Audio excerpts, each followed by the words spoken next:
What's happening, all you conspiracy theorists out there? Welcome to a little change up for my YouTube channel, actually. This will be a new way I'm trying out to do my general news updates. And how it's going to work is that I'm going to write these articles on my website, these intel briefs full of a bunch of information on the latest current events, and then I'm going to transcribe them, screen record them into a video format for you guys here on Destroying the Illusion on YouTube. And the reason why I'm doing this is to free up a whole heck of a lot of time for myself. The old way I was doing these videos was just so time consuming. So I threw away the video feed of me. I threw away having to cycle through a bunch of tabs on a browser. And I just went ahead and started writing these articles. And I can embed the tweets. I can embed the news stories. I can just create so many more videos doing this. I mean, my goal is to even pump out one of these a day. And not only can I work on more content because it's quicker for me to do so, but I can put a lot more information into the videos this way by putting everything in one article instead of having to cycle through the tabs. So it's just going to be a whole lot more efficient, I think, all around. You guys can let me know what you think in the comments down below. Put your suggestions, put your constructive criticisms. I'll be on the lookout for those. Just remember, this is a learning curve for me too. I think this is the second blog post I've ever posted on this website, so I have to get familiar with article writing. And then I don't usually record with just audio. Usually I have a video camera to look into and rant at, so this is a little different for me too. I think I'll get used to it quick, and this will be a good way just to roll out a bunch of information on all the crazy things that are happening because it's all moving so fast, guys, and I'm just trying to find a way to keep up with it all, so I think this will be a good way to do that. Now, before we get into the stories, I want to let you guys know about one thing that's going on with my video streaming website, jordansather.tv. For any of you guys who are subscribed there, you might have gotten an error message within the last couple of days in your email about a card error. Couldn't be processed. And the reason why it couldn't be processed is because I had to change payment processors. You know, with these particular ventures, especially doing conspiratorial content like this, a lot of companies don't want to work with us. PayPal terminated me from their platform 6 months ago. You know, we always get problems with YouTube and Twitter and Facebook and all that. So it is sort of a little high risk doing this. There can be a lot of speed bumps. This was one speed bump, but it got solved. And if you got any of the error messages, just re-sign up and all should be good. Now, getting into the main stories, goodbye, Ruth Bader Ginsburg. Farewell to her. The news is reporting that she passed away last night. And I guess it's for real this time, because this isn't the first time that the mainstream media has reported Ruth Bader Ginsburg being dead. You might remember last year during a Fox and Friends broadcast, they put up this graphic that said Ruth Bader Ginsburg died in 2019. And apparently that was a mistake, I guess. But anyway, this one's for real. And the story that we're being told is that she died due to complications with her cancer. So if you know her legacy, you know why this is not really such a bad thing for America. It's actually a pretty good thing. And really, I'm thinking in my head, like, I wonder if this was planned by somebody. Who knows? Anyway, in response to this, Senate Majority Leader Mitch McConnell released a statement last night saying that President Trump's nominee to replace RBG will not wait until after Election Day. He said that they will receive a vote on the Senate floor. Here was a statement that he tweeted out, and he's made it look like they're going to replace her pretty quick, or attempt to. And this is sending the Democrats into a frenzy.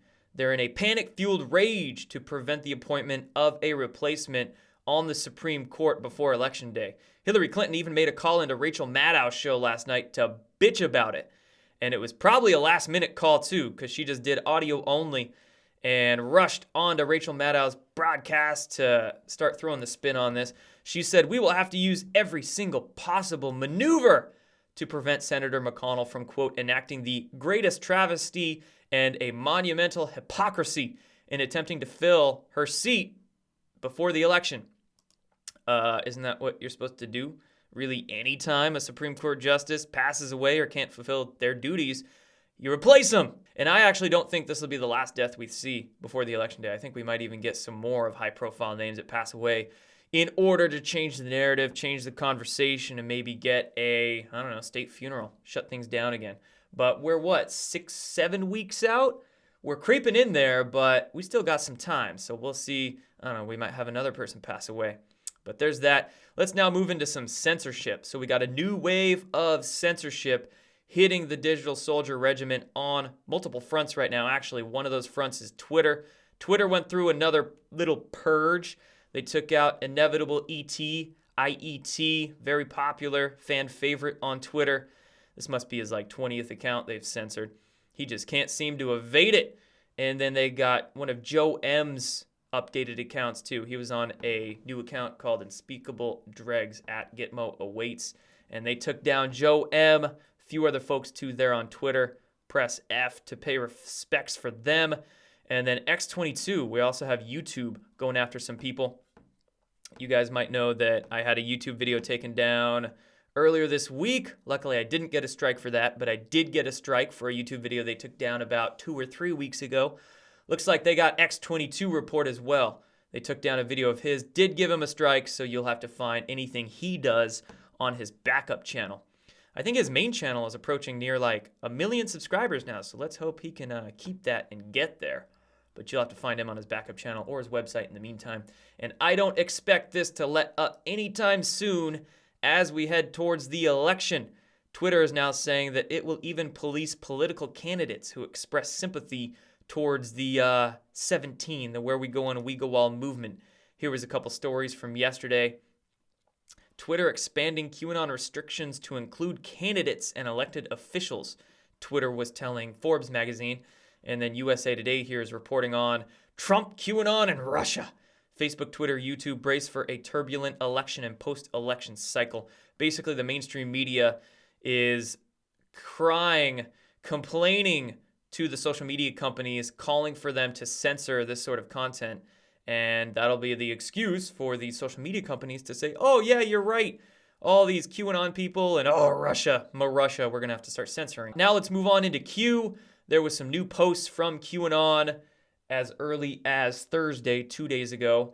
You've probably read them by now, so I'm not going to waste your time in going through them, but you can check those out at qalerts.pub or qanon.pub. Remember, QMAP is unfortunately down because the owner and creator of qmap.pub, a very popular Q post-reading website, was doxxed. The owner of that site was doxxed by some mainstream hack journalists that were targeting him. So can't go there anymore. That's why it's down. You'll have to go through either of these two.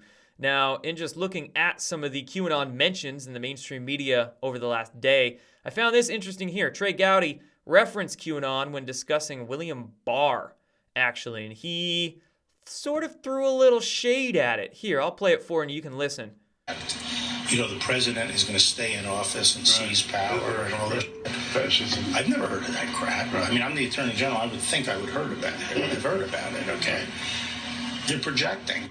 So you got two different things there. You've got the thwarting of the government from inside, and then you have the concerns that have been expressed by Democrats that the president will not ever cede the presidency if indeed he loses in November. What do you think, Trey?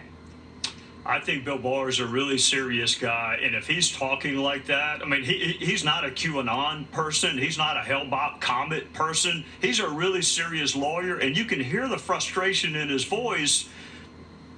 It's interesting, isn't it? I don't know what a Hale-Bopp Comet person really means, but Trey Gowdy is maybe saying that for the optics. Maybe I don't know what his deal is, but Bill Barr is not a QAnon person. I would confidently say that Bill Barr has probably read a few Q drops in his lifetime. But it's incredible how mainstream this stuff now, isn't it? It is, I mean, talk everywhere. Everybody's understanding of at least, QAnon is something. Whether or not they believe the truth about it or not is another question, but incredible how mainstream it is now. So that's exactly why these attacks keep on coming. From the USA Today here, debunked QAnon conspiracy theories are seeping into mainstream social media. Don't be fooled. They can't make it any more obvious that they're literally telling you what to think right there. And as if they're just seeping into the mainstream media, social media now? No. Millions for well over a year or two now have all been following QAnon and posting about it on social media. So, super spin by the USA Today. Remember, the headquarters of the company that owns USA Today, that is Gannett Publishing, is not too many blocks away from the headquarters of the CIA there in McLean, Virginia. Ha! Who would have thunk? So that's an easy way. I mean, they probably don't even get digital secure drops. CIA courier can just drive down the street and send the talking points right to Gannett Publishing, and then it goes out through the USA Today. If I had $1 for every time I read the word debunked in a legacy media article, I'd have a lot of money. I would have a lot of money, that's for sure. Now we got an attacker on President Trump. Of course, QAnon is the number 2 most attacked entity in the mainstream media. Number 1 is POTUS. And in an exclusive piece from The Guardian, newspaper, magazine, let's call it a propaganda shit rag, really, they wrote 2 days ago, quote, a former model has come forward to accuse Donald Trump of sexually assaulting her at the U.S. Open tennis tournament more than 2 decades ago in an alleged incident that left her feeling, quote, sick and violated, she says. Really? Is this like Stormy 2.0? Like 10 or 15.0 by now? I don't know. I don't know how many of these accusers have come forward with all their accusations against Trump that really ended up with nothing. And most of the court cases have gotten dismissed anyway. I mean, anybody can come forth with allegations. Really, it's you got to prove those allegations, right? And what proof do they really have other than he says, she says, hearsay crap? So do they really expect nobody to question the timing of this? Less than 2 months before the election. She's had years to come out with these stories. She does so now. Hardly believable. I'm wondering how much her bank account might have increased for coming out with this. Who paid her? Okay, moving on into the panic from Durham's investigation. Yes. So 4 representatives. They are Jerry Nadler, Adam Schiff, Zoe Lofgren, and Carolyn Maloney. What a stand-up crew, right? You already know some bullshit is going to come from them. They each lead the House Judiciary, Intelligence, Administration, and Oversight Committees, respectively. So they're a bunch of Democrats. They all signed a letter to Inspector General Michael Horowitz asking for an emergency investigation into Attorney General Barr's oversight of the Durham investigation. So basically, their excuse, I should say, is that Attorney General Barr is going to make it political. The Durham investigation is all for politics. Are they scared or what? Panic in D.C. at its finest. Adam Schiff and these other people, they are terrified of being exposed for this Obamagate treason. Hence the emergency investigation into, that they're calling for at least, into Attorney General Barr. All attacks on Barr, on Q, on Trump, on everything that's going to expose them is increasing, especially right now. And they're trying to hush it. Oh my gosh, they're trying to hush it. Did you see this? The talk of George Soros that was absolutely just hushed on Fox News. It was so awkward, really. Totally awkward. So Newt Gingrich brought up George Soros during a live broadcast, and 2 of the female anchors that he was talking to both quickly and awkwardly shut him down from talking about it. Let me play this one. Pro-criminal and overwhelmingly elected with George Soros' money, and they're a major cause of the violence we're seeing because they keep putting the violent criminals back on the street. I'm not sure we need to bring George Soros into this. I was going to say you get the last word, Speaker. He paid for it. I mean, why can't we discuss the fact that millions of dollars he spent? I agree with Melissa. George Soros doesn't need to be a part of this conversation. Okay. Awkward. So it's Why does George Soros not need to be a part of that conversation? He's literally funding. You can follow the money. You can trace how George Soros money is going into Democratic/progressive political action committees across the nation. And then the money from these PACs go right to local and state prosecutors, DAs. I'm sure you can find the money going in these rioters too. So why should that not be a topic of conversation when talking about the rioters? What the heck, Fox News? What the Fox? And then in another instance of Fox getting a little touchy over Soros, Brett Baer, a Fox News host, retweets a reply to him ridiculing the idea that Fox has Soros bias. Why so sensitive? Look at this tweet. A reply to him just basically said, what will Soros allow you to say? Maybe a glowing tribute to the Ellison clan of Minnesota. And then Brett Baer, touchy. Do you really believe that George Soros is somehow affecting or altering the programming or editorial decisions on Fox News? Really? Just want to follow the latest. Thanks. So I don't know, man. That's actually kind of a good thing, really, because a lot of people who are stuck in that divide of left-wing, right-wing media, they'll start realizing that the right wing gets a lot of the same talking points as the left wing, and they're both controlled by the same group of biased folks. So moving on now into Antifa arson, let's talk about Joe Rogan and something he said and then tweets he made about something he said during one of his live broadcasts. So apparently, during one of his podcasts, he was making comments about people getting arrested in Portland for arson. He was making some comments about that. I haven't heard the comments on his broadcast, but he had to go and do this on Twitter. So apparently, his comments stirred up enough controversy where he went to Twitter and tweeted that he messed up on the podcast, and he said that people got arrested for lighting fires in Portland. Turns out not to be true. I was very irresponsible not looking into it before I repeated it. I mean, most of the stuff that's on his podcast, it doesn't sound like he looks into before he repeats them, to be honest. But anyway, I'm wondering, like, why is he walking this back? Is someone urging him to do this? He doesn't usually walk back statements, right? But remember, he does have a brand new Spotify contract after all.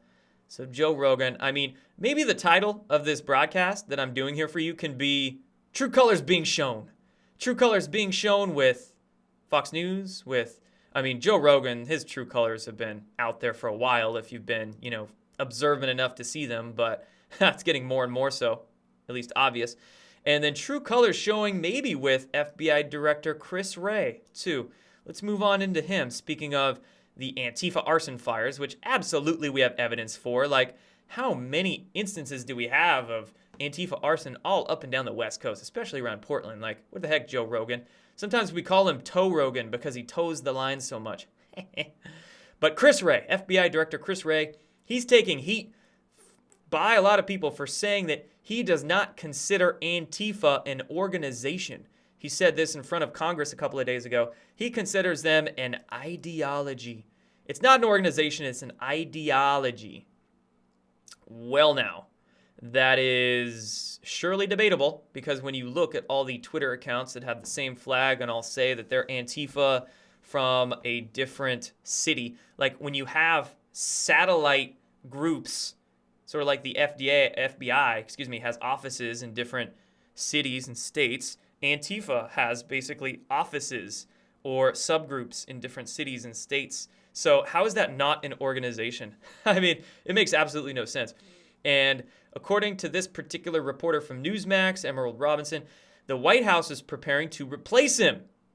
Now, one note, I have not seen this claim really anywhere else. This is just from Newsmax, so who knows how true this really is.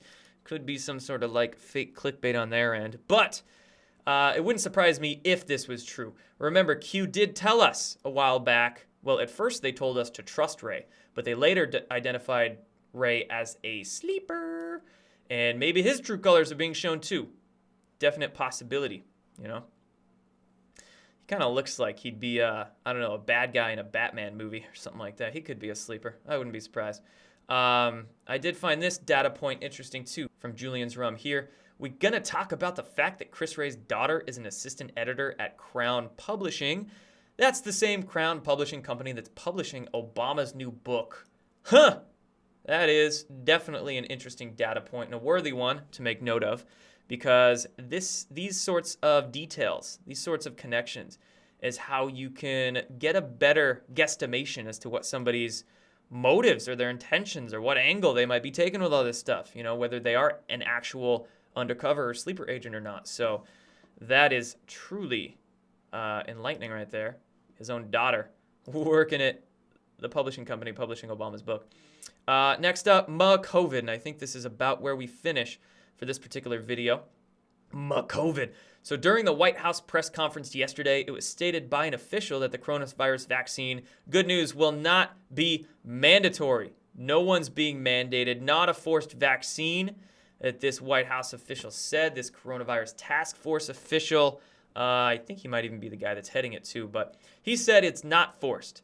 So that should answer a lot of the worries that are out there. It's not forced. Now, the next question is, we will see if the states try to force it at all. I believe that if any of them even try to do that, it'll just be an absolute rebellion, an uprising of their population. If you thought people were pissed over forced masks, watch them try to bring forth forced vaccinations. That'll make a lot of people really take it at their state legislatures. So we'll see that, but luckily it's not federally forced. And then the CDC reversing their stances yet again. How many times can the CDC or Fauci reverse their opinions?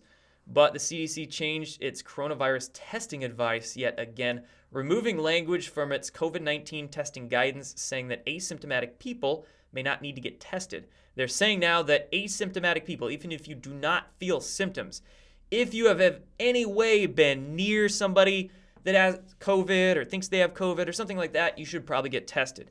That's what they're saying. How many times are they going to change these rules? Sounds to me like they're trying to create the impression of another, quote, wave with manipulated statistics in order to draw the COVID scam out until the election and until after the election. And truly, you know, if you get tested, more than likely, if you get a positive test, it's probably going to be a false positive. So they might be trying to just get as many false positives out there as they can right now, you know, with those sham tests that they're always trying to push. So, I don't know, eyes on that. This whole COVID thing is just absolutely imploding right now, though. Really, it is everywhere. And I think that's why we're seeing a lot of these stories come out, like Ruth Bader Ginsburg and these supposed accusers and stuff like the wildfires. You know, they're looking for conversation changers, narrative changers, get people off the fact that this COVID is just turning out to be so bullshit and we really should take away these mask mandates. Let's get people forgetting about these mask mandates and repealing them. Let's get them talking about aliens or Ruth Bader Ginsburg or whatever's next, these fires, right? So be careful for those conversation changers and where your attention is going. So anyway, that's it for this video, guys. I hope you appreciated this sort of style. I will get these articles looking better and this whole thing a little more streamlined as I get familiar with the process. I appreciate you guys for hanging out here and listening to this. Please like, please subscribe. You can find where to support me down below in the description, and I'll be coming back with more of these soon. Thanks, everybody. Take care. See you in the next one.